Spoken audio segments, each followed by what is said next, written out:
Boom, the roar of a crowd hits first. Not applause, not cheers. Booing. Vicious, primal, and loud enough to rattle the chandeliers. In the center of the ballroom, under a gold spotlight, a woman in blood-red silk stands paralyzed. Mascara streaks. Chin trembling. Every senator, CEO, and old money aristocrat within 50 miles turns their back to her on purpose. Freeze frame. She genuinely thought tonight she'd be crowned the new queen of the city. Beat. Turns out, the crown was never for sale. And this isn't a club or a bar or some messy little public scandal. This is the annual Wellington Charity Gala, where reputations are made and people who cross the family disappear socially for decades.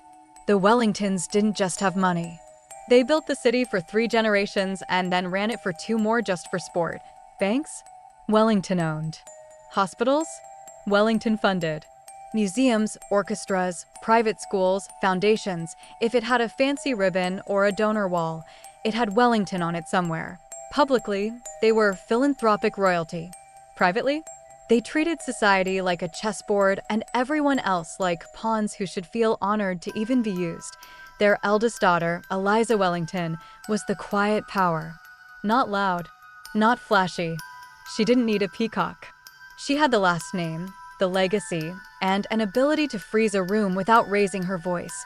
When she married Daniel Cross, a good-looking outsider with nice suits and the he married up charm, society giggled, but let it happen. The Wellingtons loved a pet project. Daniel was the kind of guy who thought success was a vibe. He hadn't earned wealth, but he learned to pose like it. He smiled, shook hands, said, "My pleasure," and people assumed he was someone worth knowing. Eliza never bragged about him. She never bragged about anything. That's how real power works. Each year, the annual Wellington Charity Gala wasn't an event, it was the event. Senators skipped DC votes to attend. A tech billionaire once flew in from Japan just to bid on a violin. Invites were whispered about months in advance. People leveraged business deals just for a +1. Being seen there was social currency.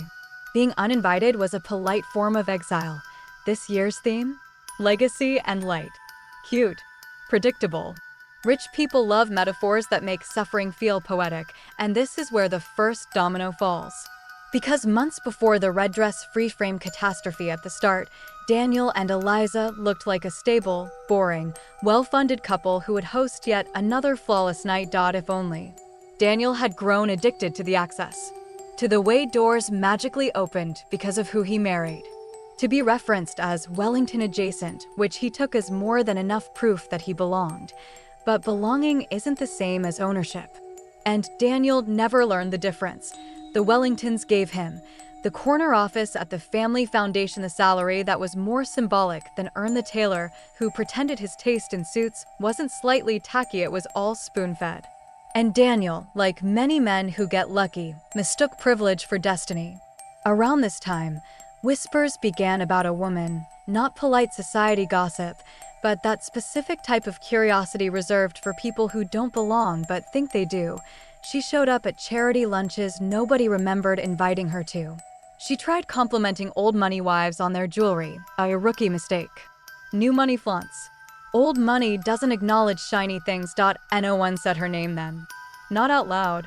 But she floated through that orbit with the kind of grin women wear when they think they've hacked a system. If the Wellingtons were ruthless in business, they were lethal in defense of their own. They didn't fight like normal families. They didn't scream. They didn't threaten. They didn't accuse me. They waited. They gathered information. They measured outcomes. They planned consequences before anyone realized a crime had been committed. That was the danger Daniel forgot. You don't betray Wellington. You get handled by one. The scene rewinds from the booing. Back weeks. Back before the humiliation. Back before the red dress. To the exact moment the Wellington family realized Daniel wasn't loyal and decided not to confront him, but to let him walk straight into their gala, because some traps work better when the prey thinks it's hunting. The mistress finally steps into the light. Daniel gets sloppy, and the Wellingtons quietly begin to sharpen their knives. She didn't want his secrets, but he kept leaving them on the floor. It always starts small. A lipstick print on a coffee mug in Daniel's office. A hotel keycard he forgot in his suit pocket. Perfume that didn't match the scent Eliza wore, but Eliza didn't see any of those signs. Because cheating men rarely get caught through cliché clues, they get caught because they're arrogant, lazy, and convinced they're untouchable. Daniel wasn't subtle. He was sloppy. Her name was Riley, not Rye or Lee. She insisted it was pronounced Riley, like she was correcting the world every time the world didn't clap fast enough. Riley wasn't the usual side chick who hides in the soft corners of secrecy. She wanted front row seating. She wanted exposure. She wanted the wife's life, her house, her status, her husband's ring, her donor lunches, her gala photos, when they met in some sterile, design principal corporate lobby 3 years earlier. Riley looked at Daniel like he was an elevator skipping to the penthouse without stopping on any floor. Shortcut energy. No shame, and Daniel? He mistook ambition for admiration. Classic. Riley wanted gifts, not flowers, not chocolates, not weekend trips. She wanted symbols. She wanted the currency of validation wealthy wives carried without acknowledging. A Cartier Braceleta limited-run Balmaco tan, unbelievably, diamond earrings charged to the Wellington Foundation corporate card rookie mistake. Embarrassing mistake. Career-ending mistake. Riley bragged to her friends about them too. Not because she cared about diamonds, but because she wanted a preview of the wife's world. She even practiced RSVP replies. Just in case, Miss Riley Sinclair, yes, attending +1. Always +1. Never solo. The delusion was cinematic. Around this time, Daniel started making little jokes about Eliza, always around Riley, never around the people who knew better. Oh, she's obsessed with these boring charity projects. Eliza's family acts like they're the Kennedys. Being rich makes you soft. He said it like satire. Like he wasn't the outsider clutching a free ticket to generational wealth. Riley giggled like every insult was proof she was winning. She imagined herself in Eliza's seat, at Eliza's table, signing Eliza's thank you cards in that old money cursive that looks like it was sewn into history books. Daniel didn't know the Wellingtons had private investigators. He didn't know they had digital oversight on all corporate spending. He didn't know rich families don't wait for scandals, they anticipate them. It wasn't Eliza who found the charges. It was the Foundation's financial compliance officer who flagged it during a Tuesday audit. 2 calls later. One to the CFO and to Eliza's father, and suddenly what Daniel thought was a private flirtation became a classified internal problem the family treated like a breach of national security. When the report landed on Eliza's desk, she didn't gasp. She didn't explode. She didn't even blink. She scanned the pages as if reading weather updates: mild rain, light breeze, husband cheated, mistress attempting social climb. And then she closed the folder. That was all. But in the Wellington family, silence is the alarm bell. That night, in the Wellington library, a room older than Riley's apartment building, Eliza laid the folder in front of her father, Charles Wellington. Charles didn't flip through it. He'd already been briefed. Wellingtons don't ask twice for information. He's using foundation funds, Eliza said softly. Not trembling, not weeping, just stating the facts like an attorney reading charges. Charles stared at the fireplace for a moment, jaw tight enough to crack a diamond. Finally, do you want noise or consequence? Eliza didn't think long. Consequence. Charles nodded once, decision sealed, strategy initiated. No sympathy, no lectures, no dramatic fatherly speeches. Just execution, because in that family, the emotional reaction wasn't why they got revenge. The betrayal was enough. 3 days later, Daniel came home late. Tie undone. Phone in hand. Smirking like men smirk when they mistake delusion for destiny. I got the foundation seating chart for the gala, he bragged, like he had influence. Eliza folded a scarf with surgical precision. So invite your new marketing associate, she said lightly. No venom. No accusation. No tremor. Just deadly politeness. Daniel froze. What do you mean? Eliza smiled. I heard she has fresh ideas. It's good optics. Good optics. Chef's kiss. The kind of line rich women deploy right before someone gets socially executed. Daniel texted Riley that night. Guess who's going to the gala? Riley sent voice notes squealing like she'd just been drafted into royalty.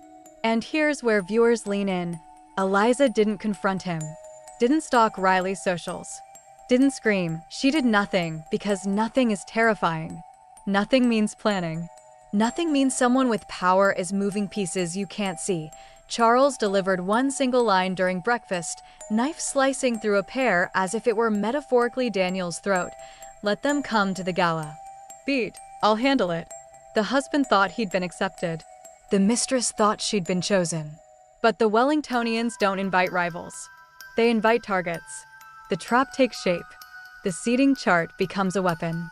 And Riley buys a dress that screams new money audacity, loud enough to offend the carpet. It wasn't an invitation. It was bait.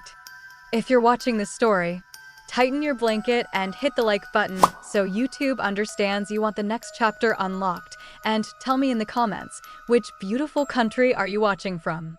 And what's the exact time there right now? Most people spend their whole lives waiting for a moment that proves they're finally somebody. For Riley, that moment came in the form of a thick cream envelope sealed in gold wax with the Wellington crest stamped in the center. When Daniel handed it to her, she stared at it the way kids stare at Disneyland tickets, overwhelmed, emotional, and deeply unprepared for reality. Riley whispered, "I told you she wouldn't last." Daniel didn't correct her.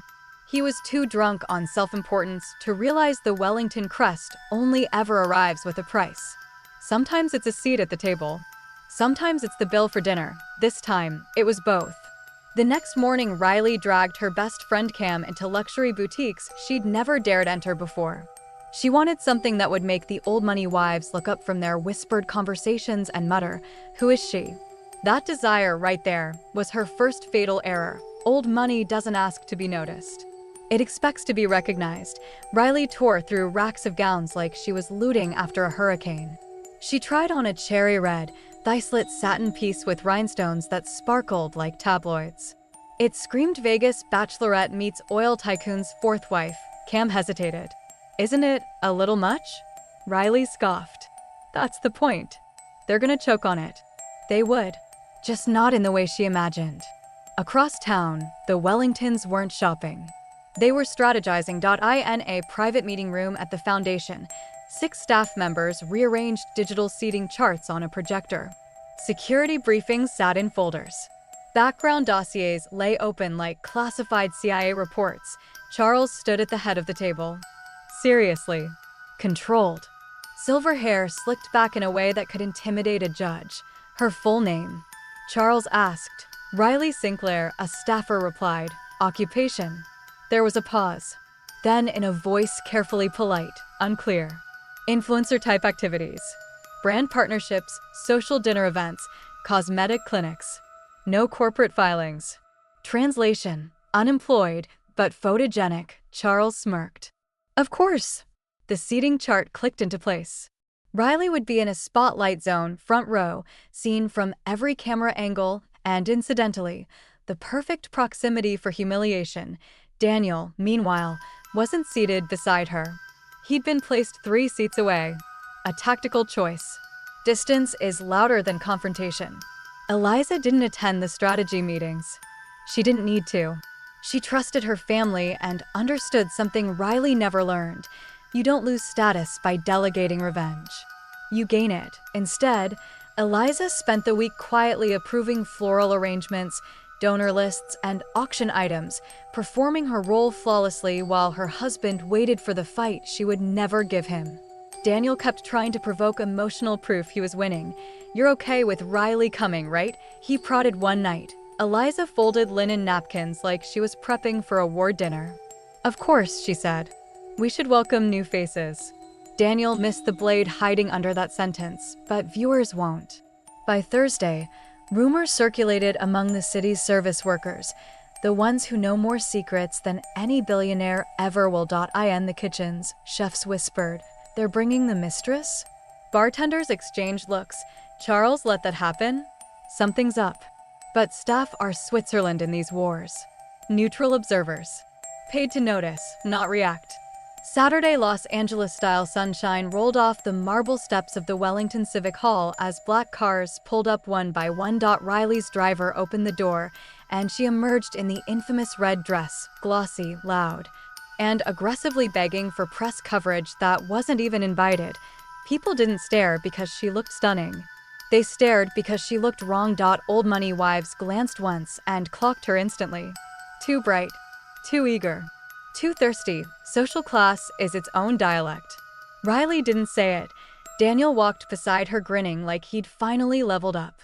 He thought envy was the emotion in the air. It was a pity. At check-in, the staffers scanned their invites. "Welcome, Mr. Cross. Miss Sinclair, enjoy the evening." Not Ms., not Mrs., not any status upgrading title. Just Miss Sinclair, the same way you'd address someone's dental receptionist. Small, cold things matter in wealthy rooms. Titles are currency. Riley just got paid in pennies. Before Riley could bask in what she assumed was social acceptance, a Foundation staff member approached Daniel. "Mr. Cross, Mr. Wellington requested you in the boardroom before the program begins." Daniel blinked. "Now." "Yes, sir." He followed them, confident. Riley waited outside, confused. She assumed it was business. Negotiations. Man stuff. She didn't know that Wellington would never call an outsider into a private room before a gala unless the evening had been rigged. Inside, 3 board members sat silently. A single folder on the table. Daniel smiled. "What's this about?" No one answered. "Not yet." Riley thinks tonight is her coronation. Daniel thinks he's being invited into power. The Wellingtonians aren't thinking. They're executing. The speech, the spotlight, the reveal.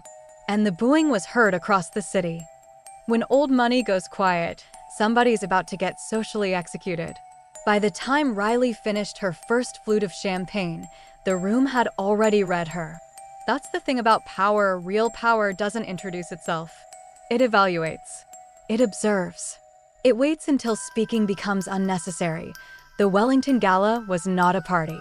It was a census of influence.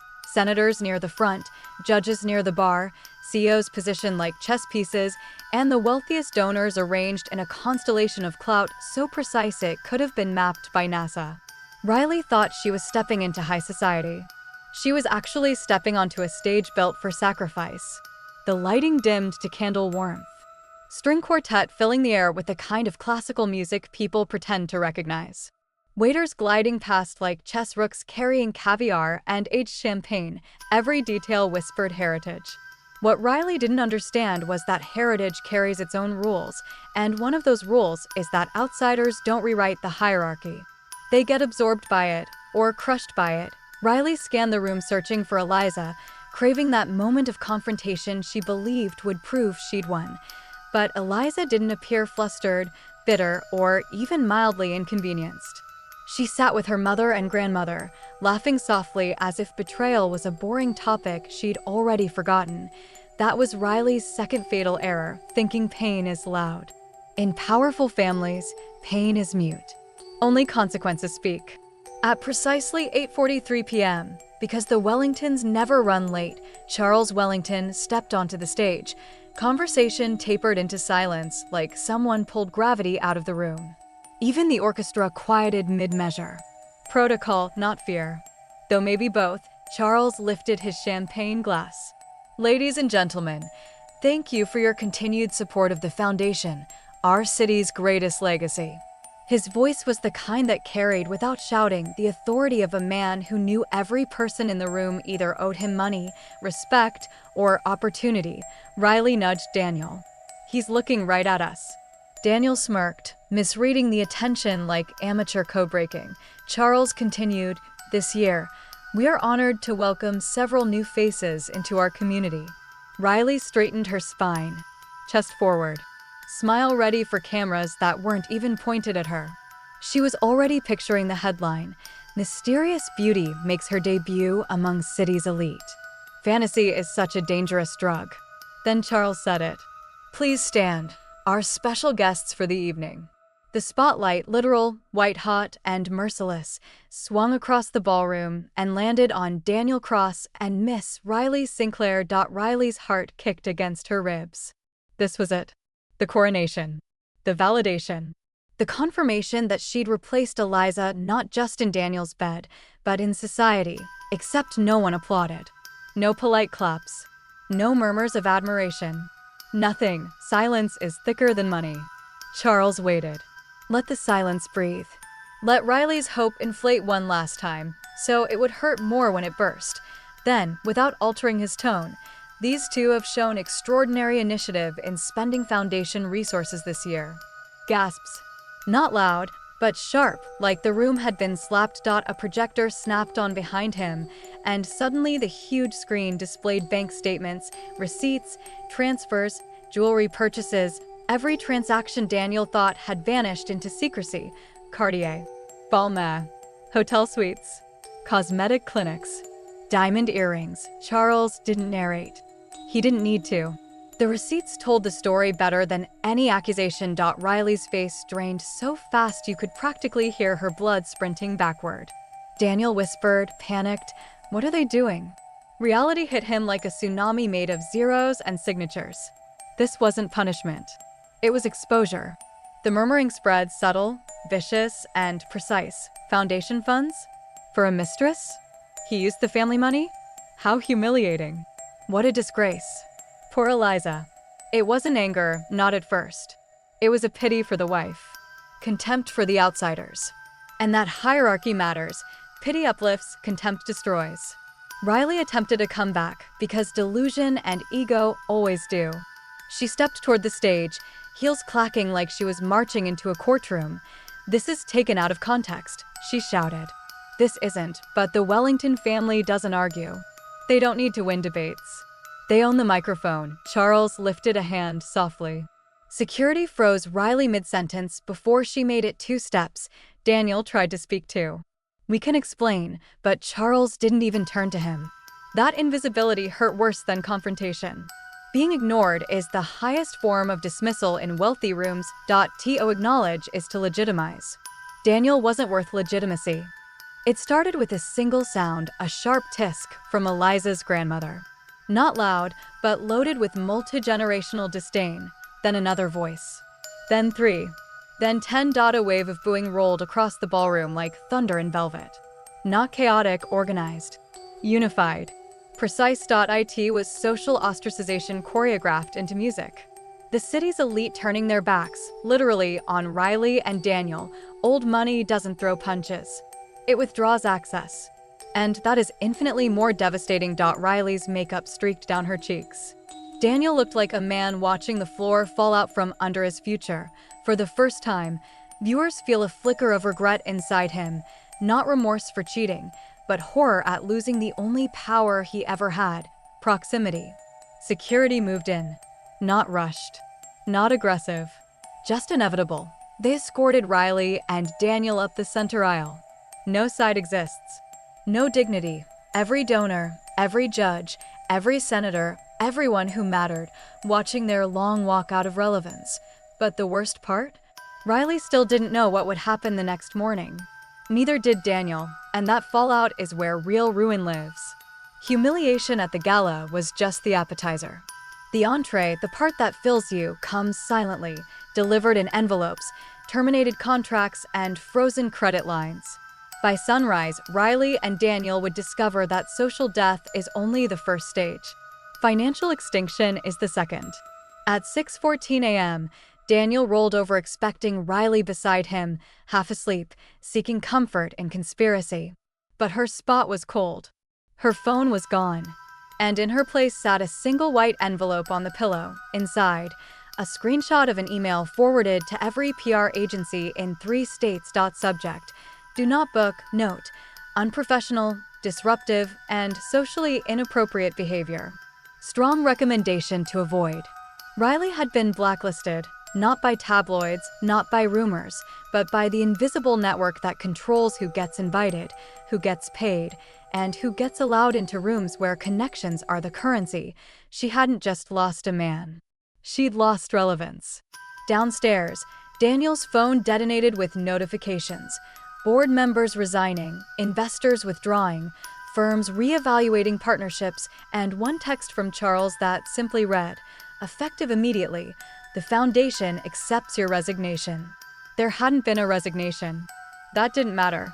When Wellington defines reality, the world simply updates. Daniel tried to call the office, but the receptionist spoke with the politeness of someone paid 6 figures to crush people gently. "Mr. Cross, your access has been revoked. A courier will deliver your personal effects. Please do not return to the building." No anger. No threats. No chance to negotiate. Just doors shutting so quietly they echoed.